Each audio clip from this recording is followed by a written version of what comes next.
Thirsk and Malton in North Yorkshire since 2015, a constituency that borders his boss Rishi Sunak's seat of Richmond. Thangam Debonair got a new job this summer.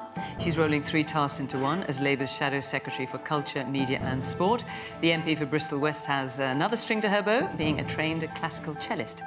Ella Whelan is a journalist, commentator and author. She writes for the non-conforming Spiked online magazine and co-convenes the annual Free Speech Battle of Ideas Festival. Her 2017 book is titled What Women Want: Fun, Freedom and an End to Feminism. Matthew Syed writes columns and features for The Times and Sunday Times and is a broadcaster and a public speaker. He's also an author of 7 best-selling books about performance, positive thinking and learning from mistakes. And in the past, he played table tennis for Team GB at 2 Olympic Games, no less.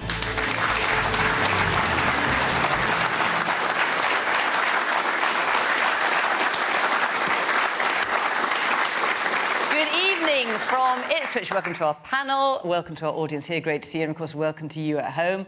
We are on social media as always, we're also on a podcast after the programme. Now, it's a brand new series, we'll kick off with our first question. The panel do not know what the questions are, they never do, though I'm sure they'd love to. Let's hear our first one from Kelvin Gray. Are Rishi Sunak's delays on net zero a proportionate transition or a desperate attempt to win votes? Are Rishi Sunak's delays on net zero proportionate or a desperate attempt to win votes? Kevin. Thank you. Well, what he hasn't delayed is our targets for 2030 in terms of decarbonisation, or 2050. They're exactly the same as they have delayed them on 2030. No, they're not 2030. 2030 is the same target it was prior to his announcement. 2050 is the same target it was prior to his announcement. So what do you mean it's the same target? There's been a delay with... No, there are some different measures he has changed, but not in terms of the target for 2030 or 2050.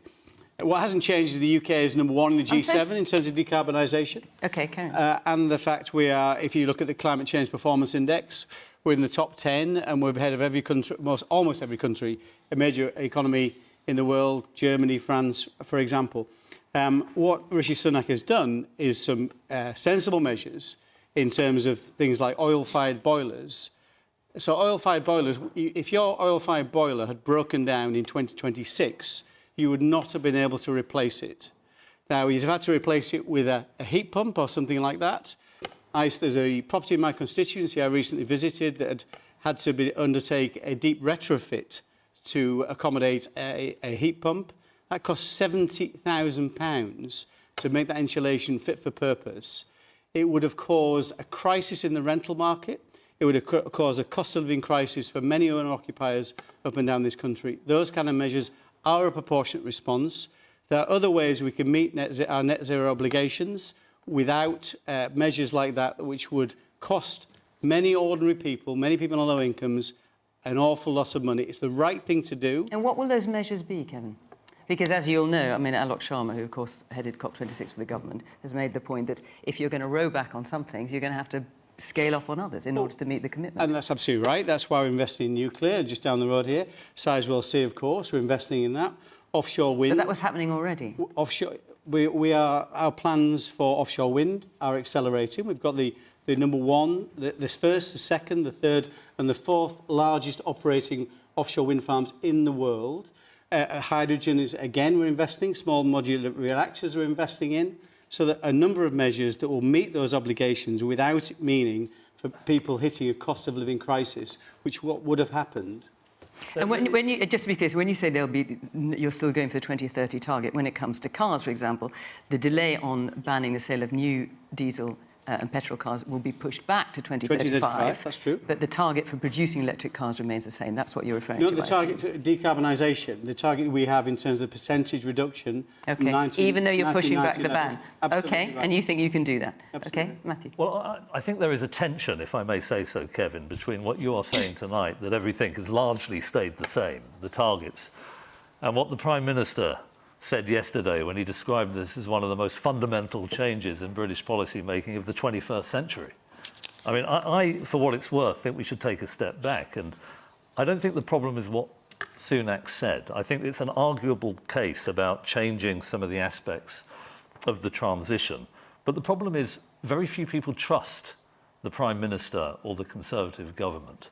You look at the response of companies to this, Ford and others, who say that they don't have any confidence in the sustainability of the policy that Sunak has announced. And who can blame them? Because when you think about this government, they keep changing their minds, not just on the transition to net zero, but virtually everything. Just take a step back and think of the last 5 or 6 years. Boris Johnson disavowed almost everything that was said by Theresa May. Liz Truss disavowed what was said by Johnson. Sunak disavowed what was said by Truss. And now Sunak is disavowing what he said about himself.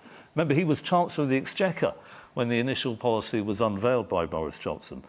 There was a period, you might remember, during the, was it called the mini-budget?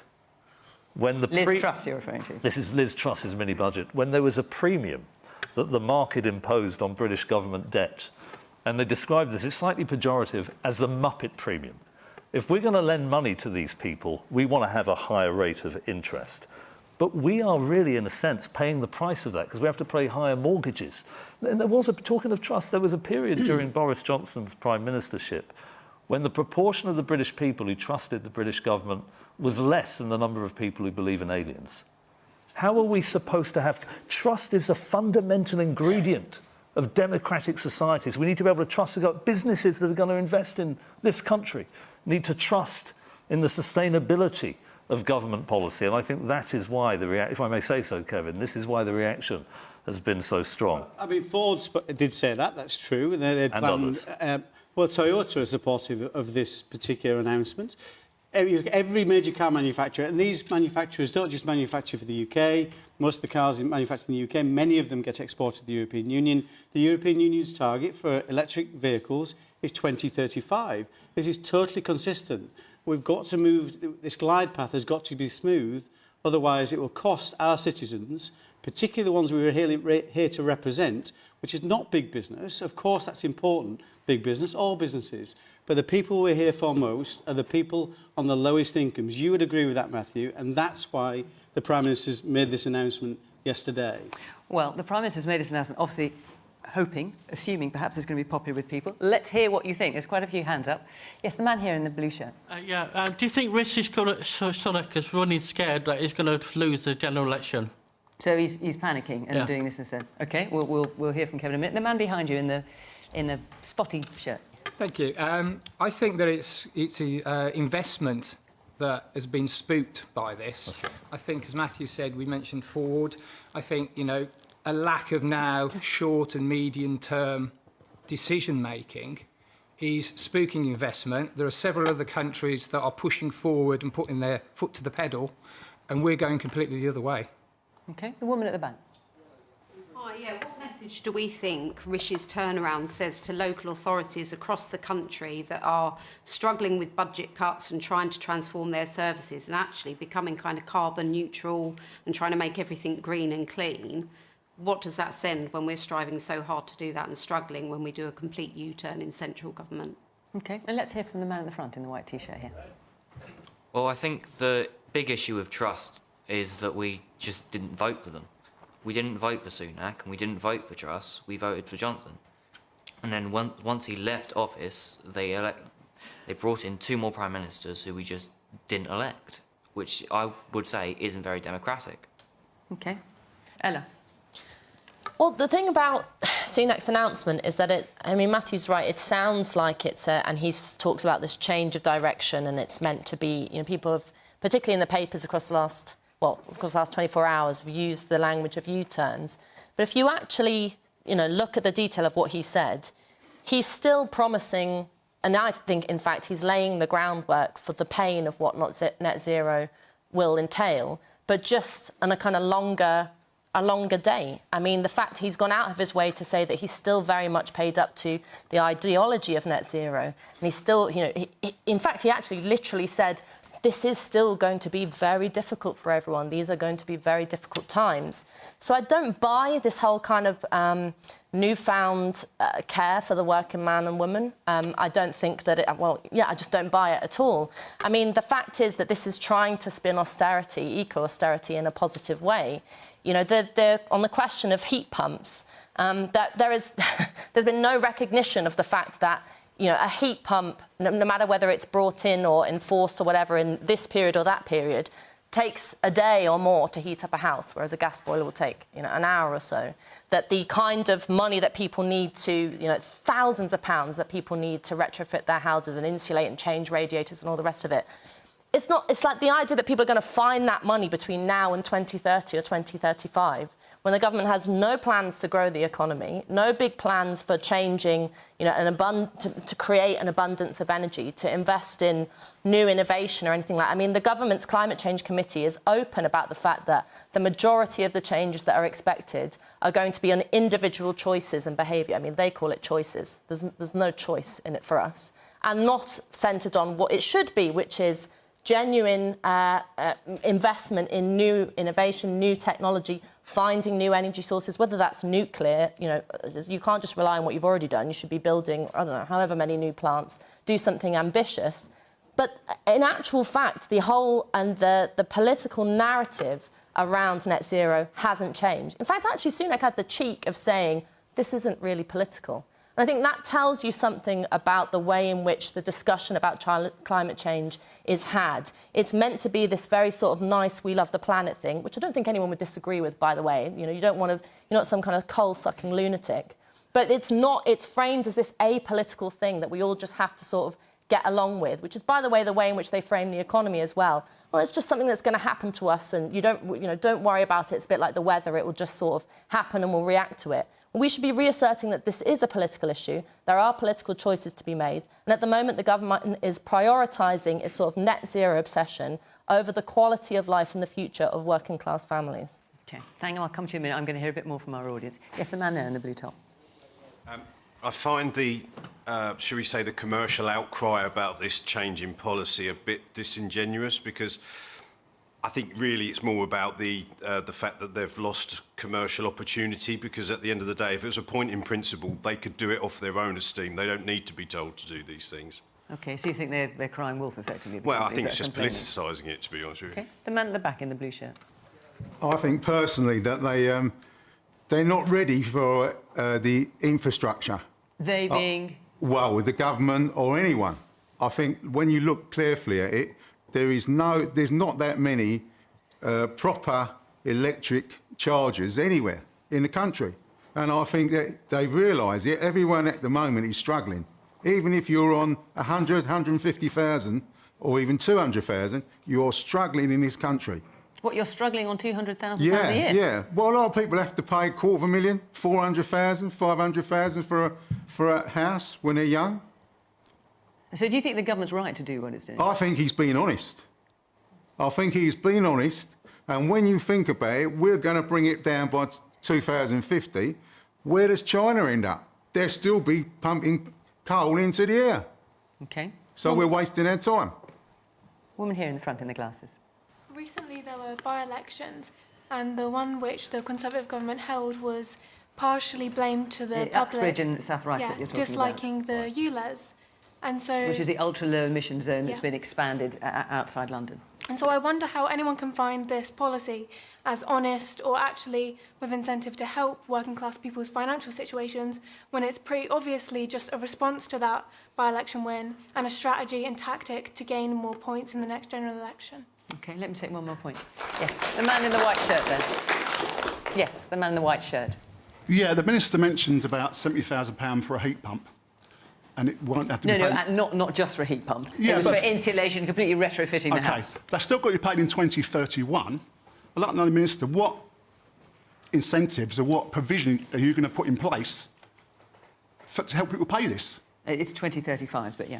It's 2035, and you're absolutely right, and that's why the Prime Minister has said 20% of the homes in the UK that's the most difficult to insulate will never have that restriction in terms of buying a new off-grid boiler or a new gas boiler. So there will be some properties that it's just not economic to do it. So I think in terms of the point about electoral opportunism, I don't get that. When Rishi Sunak was Chancellor, he wrote to the Prime Minister then, back in 2021, I think it was, to say he had very grave concerns about the direction of travel in terms of some of these targets. I think but he supported it as Chancellor, as you well know. As you know, Fiona, we have a collective responsibility as ministers. You can't speak out openly about some things you have concerns So when about. he said too many politicians in governments of all stripes have not been honest about the costs and trade-offs, he's including himself.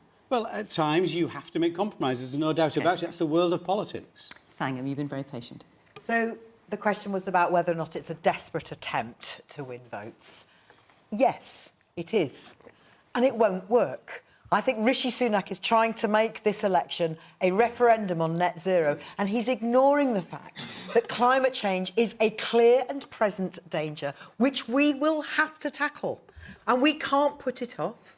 But also he's ignoring that the solutions to climate change are part of how we make our country and our world better. When we invest in insulating our homes, we bring down people's bills, we use less fuel and we make warmer homes. Labour would have been investing in insulating 1.9 million homes every year. We announced this policy 2 years ago. That's nearly 4 million households that could be warmer and paying less. It's also, when you invest in the renewable energies of the future, that's where those great jobs of the young people in this audience, so many of them are going to come from.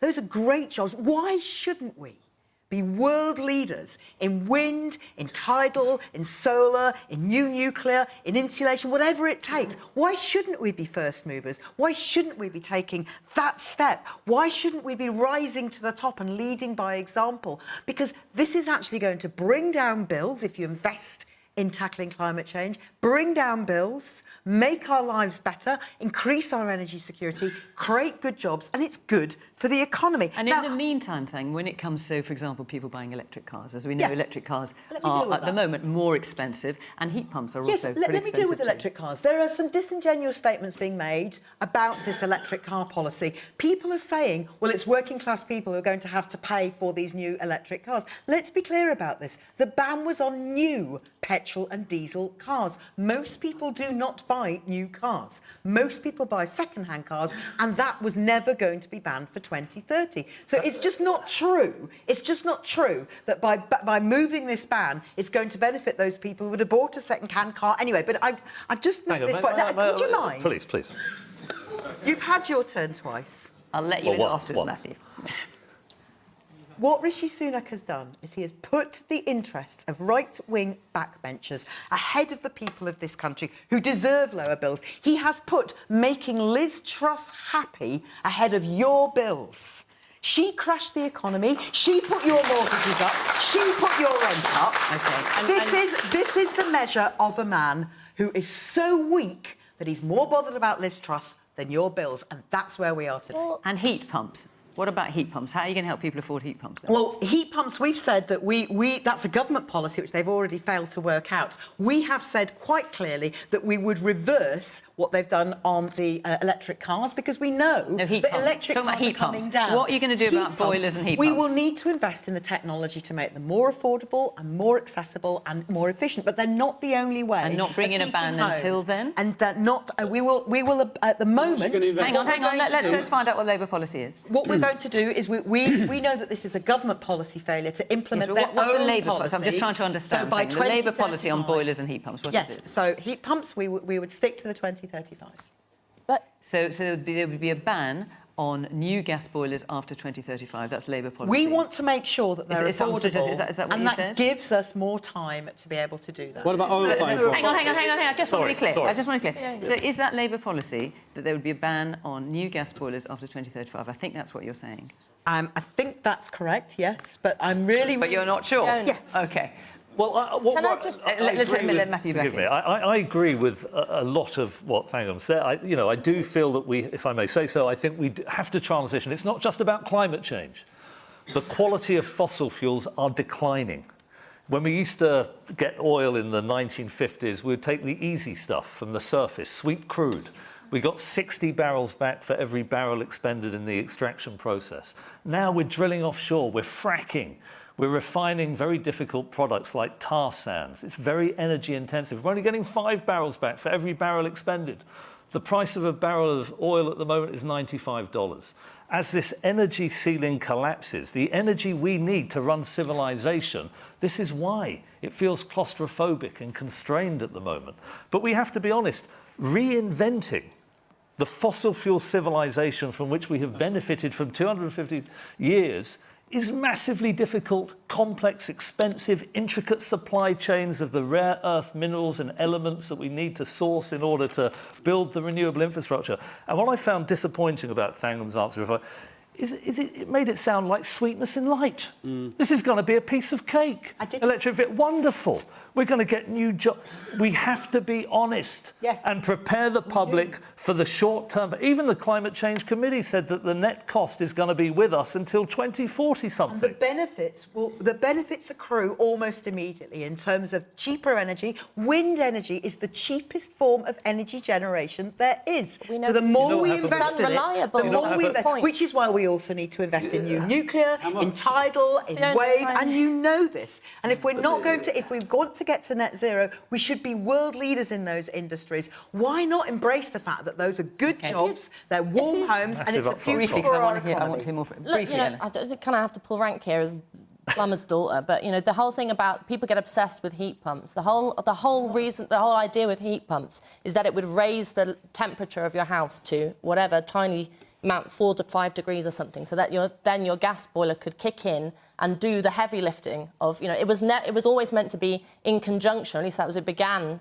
as, and now it's meant to, the narrative around heat pumps is that they are the sort of saviour. Bin all the boilers and we'll all live off heat pumps. I mean, you know, if you've if you've tried to heat a house with a 1-year-old, as I have, you know that you need to have heat quickly, cheaply, and you need to be able to do it fast. But just on the thing of the innovation question, I mean, at the moment we are not matching up with reality. You know, you can sack a load of people in Port Talbot and it looks very green because you've enacted some kind of policy there. But when you talk about retraining people in a new green industry, what does that mean? What is that industry? Is it sending people to build wind farms? You know, that's not a new, heavily skilled sort of new green industry. There is no innovation going on here. There is no big picture. It's just, let's rely on the wind. There's nothing wrong with solar energy. There's nothing wrong with wind-powered energy. Put up wind farms wherever you like, as far as I'm concerned. But there has to be a bigger question around nuclear and around not ditching fossil fuels immediately because it makes politicians look good. Let's hear about energy Let's production. hear more from our audience. The woman in the front there. Yes. If we're using so many renewables, how come energy costs aren't cheaper? And I believe that the government could do a bit more and force these developers to put more energy-efficient materials in homes. Why aren't houses being built and it's stipulated that they all have solar on them when they're built? That's something easy the government could do. Aren't we doing that? That's an easy fix, surely. I will come back to you on that, Kevin. The woman behind you. I think the government is being entirely disingenuous about its interest in green energy altogether. It's my understanding that the government invited tenders from offshore wind providers very recently, and all of those companies went to the government and complained because a cap was set by the government on what could be charged as a maximum per unit of electricity. And all of the companies said that the cap that the government was imposing made it entirely financially unviable for them to be able to pitch for a tender. So all of those tenders were withdrawn and it collapsed. If there was a genuine interest in green energy, why did the government not set a reasonable and sensible level? And further, all of those companies have said that by the time the opportunity comes round to actually pitch for those again, the cost of any wind energy will have gone up because the manufacturing costs of the turbines will have gone up by that point because of the supply chain issues. So I don't think the government has been remotely interested in reality and that this is one large marketing exercise before the next general election. Do you want to answer that point Yes, about the wind turbine? Because yes, you're absolutely right about the cap. Yeah, the process by which the auction was done was something called contracts for difference. It's been very successful in previous rounds, which is why we've got the 4th largest offshore wind farms in the world. But that specific point about those negotiations. I'm trying to deal with that. What's happened over the last year, of course, has been inflation has spiralled out of control, and that's meant it is not as viable as it was to build an offshore wind farm at the same rate. Of course, then we have to look at that and do another bidding round to make sure we do get successful bids. But the UK is absolutely a world leader in terms of offshore wind. In terms of that point about the future homes... Yes, about insulating homes and making them quite right, more heat efficient. Exactly what the government is doing. We're moving to something called the Future Home Standard. Progressively, we've made... you've scrapped plans for new energy-efficient targets of private rented homes, for example. Well, I've talked about that before. Can I just talk about the new homes? That new home standard is still there. progressively we're moving to carbon zero homes, and that's happening over a number of years.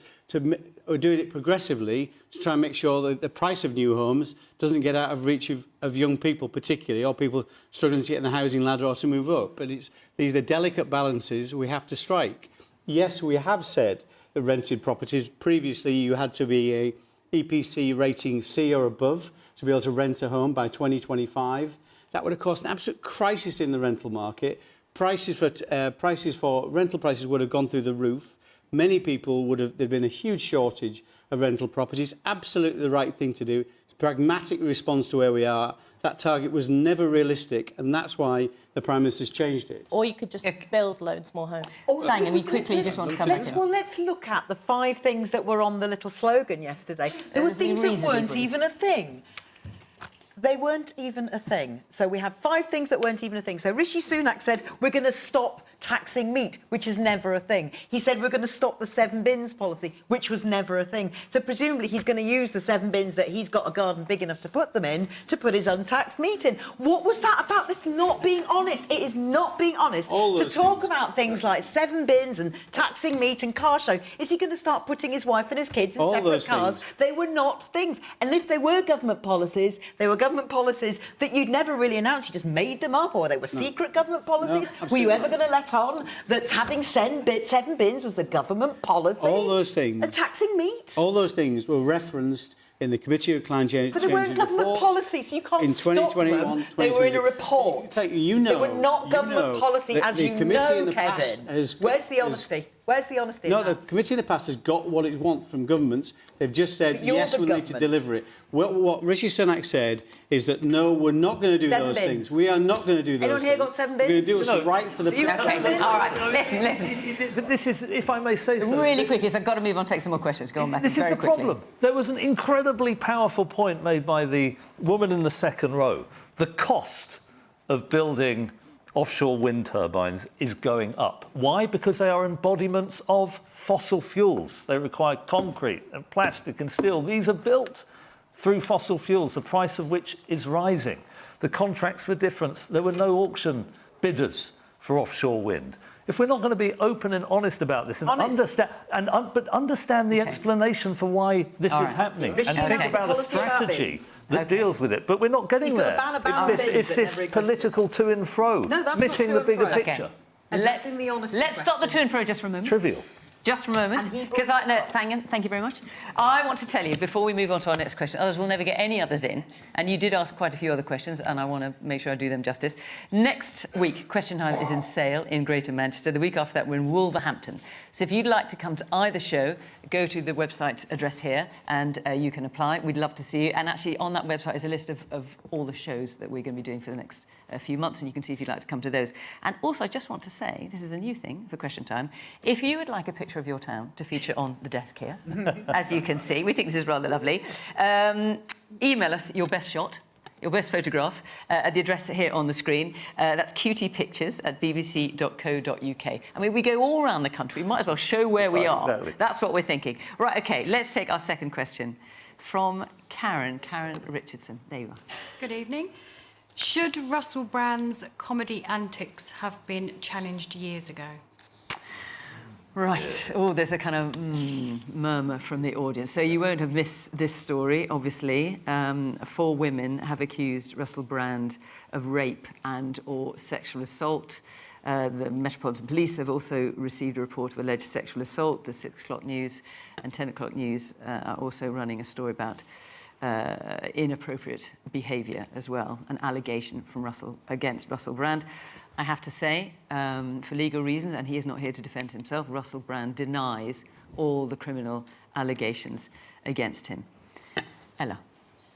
Well, it's fascinating, isn't it? Over the last sort of few days, you've had all these presenters and journalists and politicians saying, Jesus, who knew? I mean, I had no idea after listening to his hours of radio of being the most vulgar individual you could ever imagine, ringing up people boasting about his exploits, joking about assistants doing things with particular individuals. I had no idea that he was such a dirty so-and-so. You know, spare me. I mean, it's revolting, actually, to see the kind of fake mea culpas that are being published at the moment and the sort of chin scratching about how such an individual could be so charming. You know, I made my moral judgments about Russell Brand a long, long time ago, and I'm sure a lot of people did. Whether or not you found his comedy funny, whether or not you found his sort of self-help guru antics on YouTube interesting, is sort of personal preference. But I think the thing that's the question at the moment is whether or not he should be demonetised by YouTube. Whether or not, you know, the chair of the Culture, Media and Sport Committee, Caroline Dinenage, should be sending letters to video platforms, Rumble being the one, social media platforms, threatening with the sort of weight and leaning with the weight of Parliament to suggest that they remove him. Because as much as I hope it's clear that I don't like the guy, as much as we don't like the guy, there is this thing called innocent until proven guilty. There is this thing called due process. And it doesn't take too big of a leap of an imagination to put Russell Brand and his, you know, rich brat and his 6.5 million YouTube viewers or whatever aside, and imagine that it was someone else accused of something, and imagine them losing their livelihood. It's the kind of the thing that irks me about this is the idea of faceless suits, whether it's in YouTube or less faceless suits in Parliament, suggesting, you know, imposing that they be judge, jury and executioner of a particular kind of moral quandary. And I think that is a big problem. So, you know, please, let's shame the people who didn't know how shameful Russell Brand was a very long time ago. But I think we should tread carefully when it comes to emboldening big tech to be able to make decisions about an individual. Thank you. So I think there is a wider question. I mean, my view would be, yes, he should have been challenged. But I think wider than that is, so too should other people who use sexist and misogynistic values, behaviour, and impose them on other people. Now, that should be done through open debate. I think it's important, and I've spent 26 years before I became an MP working in violence against women and girls, including working with very violent men who had used sexual abuse. And the things that we had to do to try and change their behaviour and their ways of looking at the world, and we weren't always successful, was to try and examine how they thought, how they believed things should be. Where they often got that sense of justification and entitlement was from other men around them, never saying, actually, mate, that is just not okay. And I think there is a bigger job to do here, which is changing the culture. Our entertainment industry is Did you ever get predicated. anyone to change their mind? Yes, we did. And we worked also separately with the partners. These were usually ex-partners, people who had abused their partner or ex-partner. Yes, we did, not always, but we also engaged in sort of campaigning to try and work with younger men, I did that too, to try and get them to look at the issue of consent differently and sexual consent, what that means, but also what's underneath this? What sort of attitudes are we bringing up our men and our boys with? Might we want different ones? Is it possible that the language Russell Brand used is also being used by other men? Harvey Weinstein and the Me Too movement showed us, as do so many other recent high-profile scandals, that it's much, much wider than one individual and one organisation and one complaints process. I think we need to show, and I think non-abusive men in particular, you are a great force for good. You are the majority. You're the ones who can actually say, I would not want this for my sister, my mother, my wife, my daughter. You're the ones who can actually, more than we can, because women have been challenging violence against women and girls for some time now. We're pretty tired. And I really think that of non-abusive men, which is the majority of you, you also need to be part of that. And challenging that, whether it's one individual on a television show, or it's a film producer, or it's your mate down the pub, that's a big job of work to do so that these young women here have a different future, because they shouldn't have to be the ones to stop it. It should be down to the individuals concerned, and where it's not, it should be down to all of us. Okay.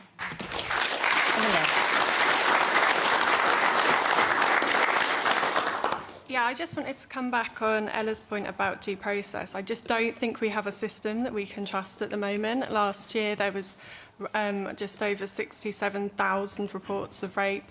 Only 1.9% of those ended up in charges, and 5 in 6 women aren't reporting rapes. So we don't have a system that we can trust in. We don't have a due process that is actually that gives safety to women. So at what point is there any accountability for sexual assault in the UK? Okay, and the man behind you, with the glasses. Yeah, I think sadly it's juried by social media. And I think social media has a lot to answer for in cases like this. I think I can only speak for me as a father of 3 daughters, my youngest daughter particularly, you know, was approached by boys with photographs of their genitalia. And I think that is indicative, sadly, of society today. I think, I'm not sure what the answers are, but I think it needs a cross-party approach to actually get all of the law enforcement agencies together. Women for domestic violence, looking at the CPS, the level of prosecutions for rape and other sexual offences against women particularly. Let's not forget as well that that can also be on men as well. And I think voices need to be heard, but social media has a lot to answer for and a lot to say in this, I think. OK, Matthew. That's a really interesting point. And, you know, Russell Brand is a great believer, is he not, in free speech? Should we not exercise our free... I believe in free speech, but I think we should exercise ours in saying that regardless of the criminal claims that have been made against him, which I think do deserve due process and presumption of innocence before the law, I think we should all say that he's a vile misogynist, a despicable misogynist. I was completely shocked watching this programme. I don't know how old I was in his kind of peak when he was on the BBC and Channel 4. I didn't know much about him. I don't know if anyone else in the audience was like... 2006, 2000. I hadn't watched the Big Brother spin-off thing. I hadn't listened to his podcast or read his book. A lot of people are pointing the finger at the establishment. Fair enough. Maybe the BBC almost certainly should have done more. As I understand it, he was making jokes... He was employed by others as well, I just pointed out. Sure. But I think it's worth saying that, you know, pillars of the media establishment should have done more to call him out, given on what we know and what he's written about and conceded to. And he said in that book, if I'm telling you this, imagine what I'm doing behind the scenes.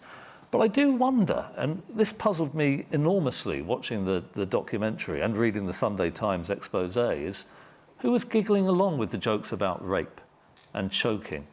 Who was finding that funny? Who was applauding? What did that say about our culture at that point, the toxicity of it? You know, I felt during that period that we were moving in a progressive direction. We're more female MPs, more women on boards. And I've genuinely, it's been a... And on the social media point, you know, as a father, I worry about that a lot. And I hope I can mention hardcore pornography, very violent pornography that young people are getting access to. And I don't fully know as a parent how to prevent it, because often young people are more sophisticated than their parents when it comes to accessing things of this kind. You know, social media is making our young people sick, mental health. I know you're a libertarian. I feel the same way, but I do think regulation of social media is a pressing imperative today. The woman there in the white top with the stars on, yeah. I feel like with the misogynist and the misogyny happening a lot right now, I feel like it is affecting mostly the ones that are the most vulnerable to this, especially children and teens my age especially. Those people, the men and also the women who are now accessing the content as adults, their minds are already set on this. They can distinguish between right and wrong. Maybe they've already chosen to go down this path that what they're saying is right. That's up to them. However, people who may not know yet, maybe they're trying to find out who they are, they're getting access to this really graphic, sort of disgusting and rude content, and that might be the new path they're taking, and maybe that's not the way it should be. Maybe we should be showing younger children and younger teens a more nicer and more supportive route rather than... What, more positive role models, you're saying? Kevin? Yeah, I mean, I've got to say I haven't paid much attention to Russell Brand before it's happened this week. And then, Karen, I don't know if you watch the Channel 4 documentary on it. It was shocking. I mean, it was vulgar. It was disrespectful. One thing, it wasn't funny. There was nothing in there that I found funny at all, in the least bit funny. I just don't understand the theatre putting something like that in front of an audience, or the promoters who would associate themselves with that. Whoever did see it, you might have noticed a comment by Bob Geldof on the documentary, and I think it summed it up quite nicely for me. But what did he say? I can't possibly say, but it was quite rude. Some really important points in terms of prosecutions on rape. Absolutely right that people need to have faith in the system. That is improving. There's been a threefold increase in the number of cases referred to the Crown Prosecution Service. The numbers are still tiny, you know, Kevin. It needs to be higher. It's absolutely right. There's been a 2.5-fold increase of the number of prosecutions, which is exactly what we want to see, but you're right, Fiona, it's not enough. I think I think in Matthew's point, I totally agree. I've got 4 children, including a teenage daughter. I'm very worried about what they see online. We have now legislated the Online Safety Bill, which does, for the first time, put social media giants under the scrutiny, and including potential criminal sanctions if they don't do the right thing and don't control that content on their platform. It's absolutely unacceptable, the situation we are at the moment. OK, I want to move... Can I just be really brief? Just 10 seconds. It's just that, you know, we moved very quickly into conversation about porn, which I think is worthwhile. But, you know, this happened in the 2000s, and it was institutions like the BBC or, you know, Channel 4 who are, you know, wag their finger constantly at us on a variety of issues and see themselves as kind of moral exemplars, who were, you know, who knew what he was talking about, who actually hired him on the basis that he was this kind of salacious, dirty guy who was meant to be some kind of Lothario. So let's be clear about it. But the thing is, you know, in relation to rape stats, the reason why rape stats are so poor and rape convictions are so poor is primarily down to the police and the poor performance within the police. And we do not solve that issue by harming the process of justice, by damaging the idea of innocent until proven guilty. Like I said, we can make our judgments on him. You've made that point, Ella, thank you. Yeah. Let's take another question, because this is a very big issue for pretty much all of us. Chris Barrett, there you are. With doctors willing to strike indefinitely, what should the winner of the next general election do differently to resolve the doctors' pay dispute? And, of course, this week we've had, for the first time ever in the history of the NHS, consultants and junior doctors striking at the same time. And junior doctors are still on strike until Saturday. Thank you. Well, the first thing they should do is talk to them. I believe it's March since the current Health Secretary spoke to the junior doctors. I think it's the consultants, actually, in May since he spoke to the junior doctors. Now, these strikes have been going on some time now. You don't solve them by not talking. And we have a whole range of health workers who put themselves at risk during the pandemic, and we clapped them and we applauded them, we put up rainbows, and rightly so. And what health workers tell me when I speak to them is that it is about pay, but it's not just about pay. It's also about feeling that they're not appreciated. And so I've heard Labour say a number of times saying we need to get round the table. Well, but what are you then going to say? But do you know why we say that? But what are you actually going to say? Because presumably you're going to have to offer something. We're going to have to negotiate, and we do not negotiate live on a TV programme. But you know, there was not a single strike in the NHS during all of the years of the last Labour government from 97 to 2010. And why? Because we kept talking in good times and bad. We kept talking when things seemed like they might actually be fine. So when it comes to these strikes, forgive me for interrupting, when it comes to these strikes, what you're asking people to believe is we'll get round the table, we'll solve it somehow, but we won't tell you how. Well, do you know what? If they leave it until after the next general election, that could be another year. I mean, really, are we really saying that the Tories think it's OK just to hand this on to whoever wins the next general election? If it's us, of course we'll get round the table. We have no idea what they're going to do to the economy in the meantime. Liz Truss crashed the economy last year. What are they going to do in the next 12 months? So, of course, I can't tell you what we're going to do, but I think it's unforgivable that they may even be considering just going, do you know what, we'll leave it to someone else. And that's certainly what it looks like. And I think doctors and all our healthcare workers deserve a hell of a lot better than that.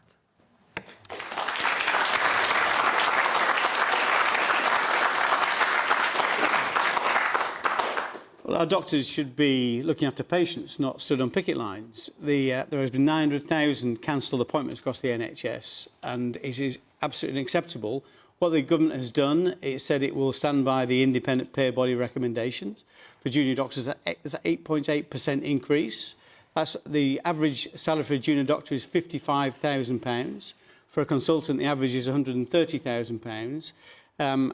We absolutely need these doctors back in the health service. I think it's unacceptable that they can put people's safety, people's lives at risk in terms of not being in the hospitals where they're paid to be. So how are you going to do it? That's the thing, because they keep going on strike, and the BMA is saying it might go on strike indefinitely. Okay. How are you going to resolve this? We've already legislated. There's something called the Minimum Service Level Bill, which is opposed by Labour, which requires, where we specify it, it requires certain parts of the economy, such as our train drivers, such as our healthcare workers, and we're consulting on that now, to put in place a minimum number of people to look after the patients in those hospitals. And that's exactly what we are doing. So it will make a massive difference. They do that in France. They do that in Italy. They do it already. But doctors do that. Why are they there now then? Yes, and what the problem here is because the health secretary is not talking to them. It's months and 35% pay increase they're asking for. And how are you is going that to what solve you'd settle it at? How are you going to solve it if you don't talk to them?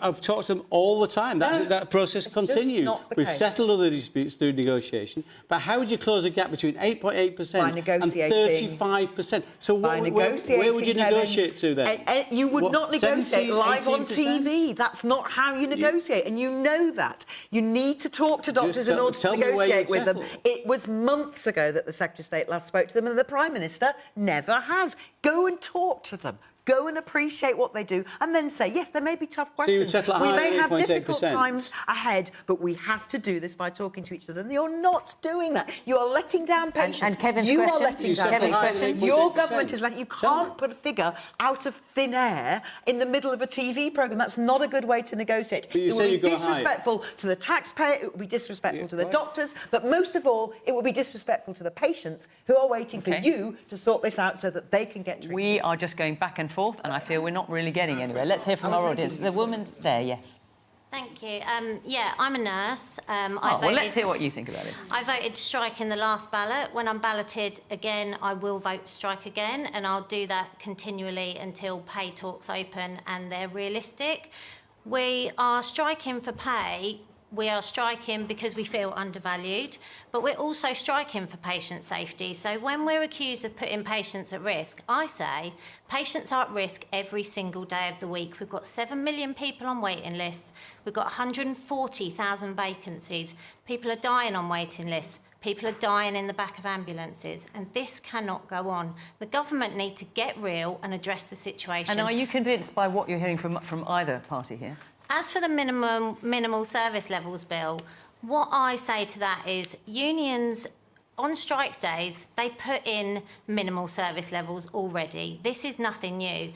And I would say we welcome the government saying we want minimal staffing, but we want minimal staffing every single day of the week. I've worked in the NHS for almost 20 years. I did shifts nearly 15 years ago that were 27 hours long because there was no nurses to take over because we were so short-staffed. Now, that was nearly 15 years ago, and here we are now with the government talking about minimal service levels. Frankly, that is an insult to us all. OK, let's hear a bit more from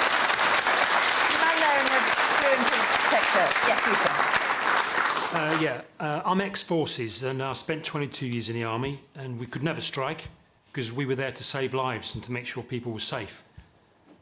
The police are in the same boat. They're not allowed to strike because that would put lives in danger. So I think doctors and consultants should not be allowed to strike because they're putting lives in danger. Matthew. Well, I genuinely think that the pay demands, particularly of the senior consultants, is wholly irresponsible. Have not people in the private sector taken real terms pay cuts during this cost of living crisis? Other public sector workers? I'm much more sympathetic to the nurses. But I do think that one of the reasons that people admire doctors and are reasonably sympathetic to what they're doing is why we need a wider conversation about the National Health Service, not the people who work in it, but about the system. We talk about our NHS, a world-beating NHS. Do you remember during the pandemic where it said, protect the NHS? Wasn't the NHS supposed to be protecting us? But the question, Matthew, is what should the winner of the next general election do differently to resolve the doctors' pay specifically? My own view is the government needs to hold out.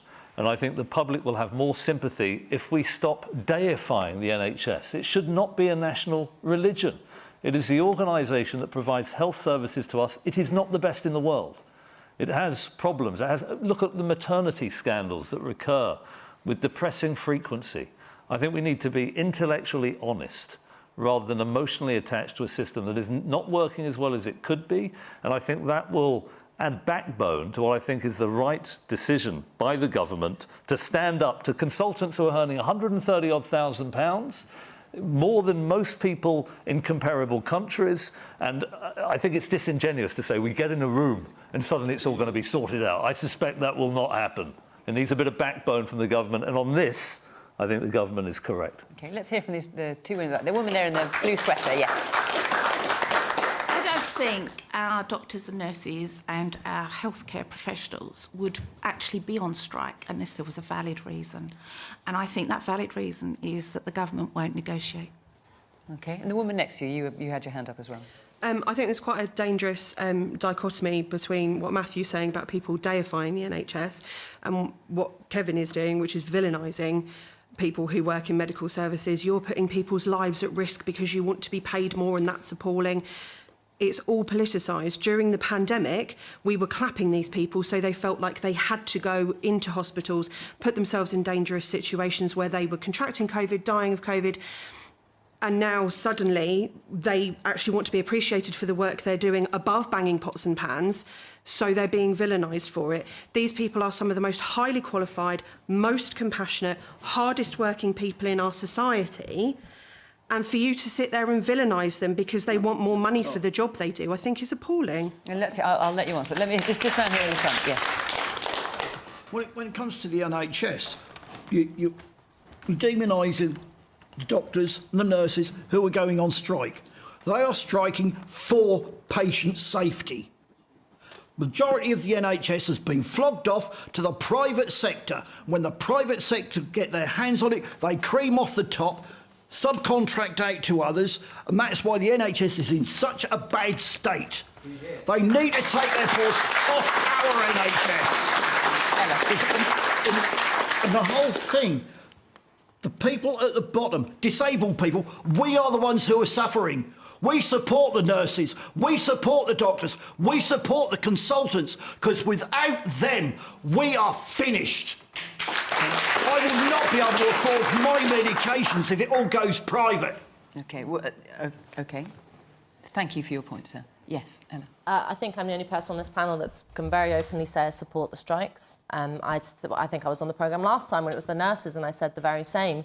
It seems to me a no-brainer that you make sure that the staff within an institution like the NHS don't just feel good, don't just feel like they are appreciated, whatever the hell that means, but are paid properly, that have the right kind of income for the work that they're doing.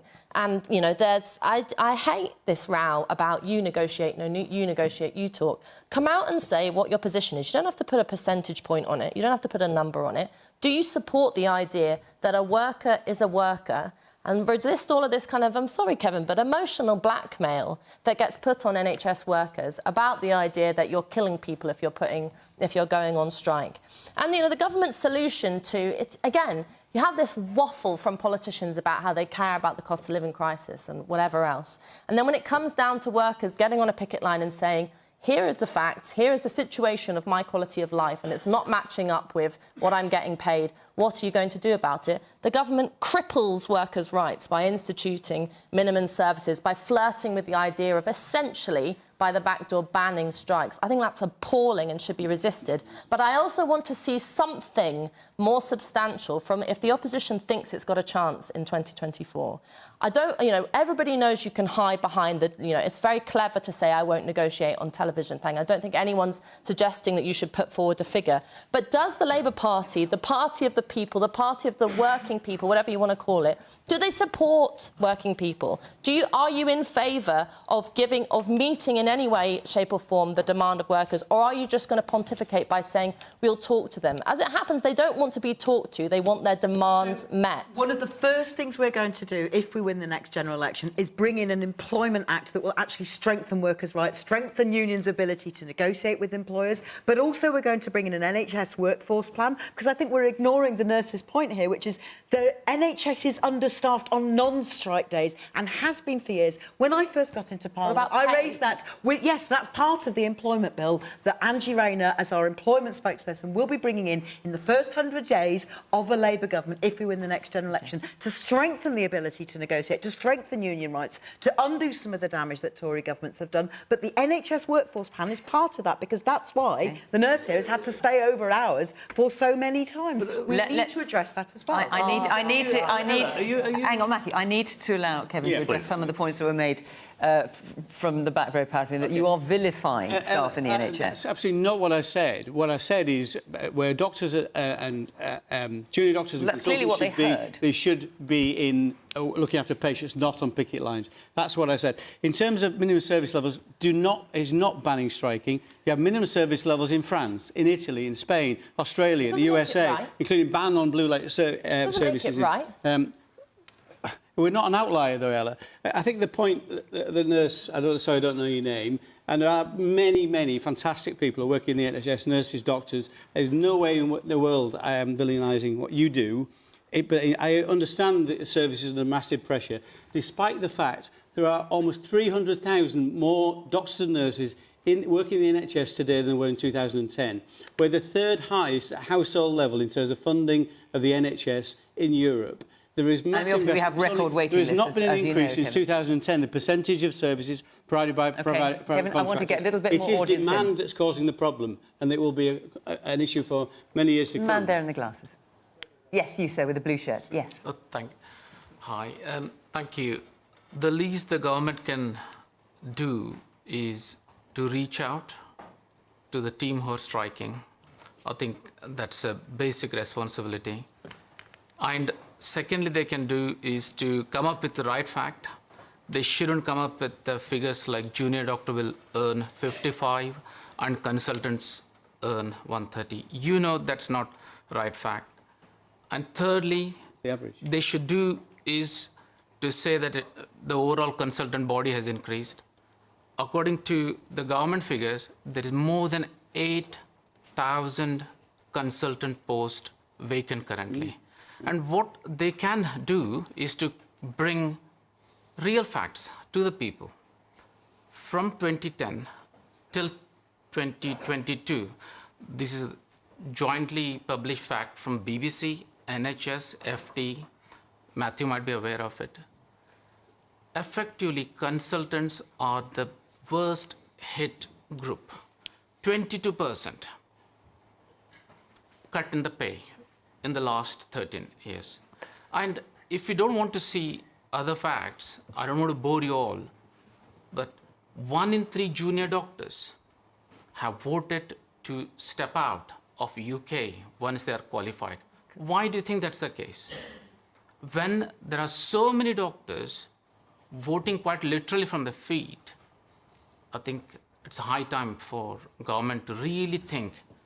I mean, we can sit here and blame or point fingers. That's a bit lazy, I might say. Oh, why are they striking? Why shouldn't they saving? Because you're not reaching out to listen to them. Okay. We are going to have to give you the final word, sir. I'm afraid, I know you want to come back in, but I'm afraid we are out of time.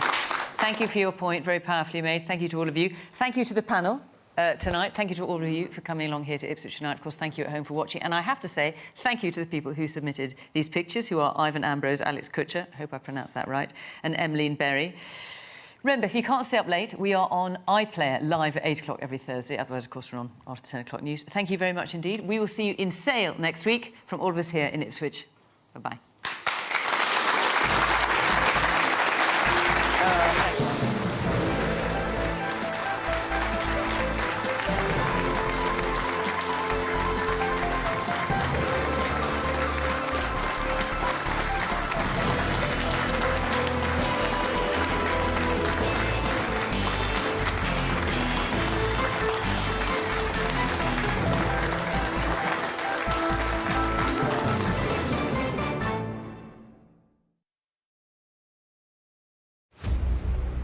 Mum, have you got the tickets? You're not joking me. It's Melwyn Lane. Oh, no! We're in a bit of a dilemma.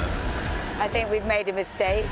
People are running. Should we run? Harry, go on! Ready for this? Celebrity Race Across the World continues Wednesday at 9 on BBC One and iPlayer. Blankety Blank is back, hosted by yours truly, yes, me, Bradley Walsh.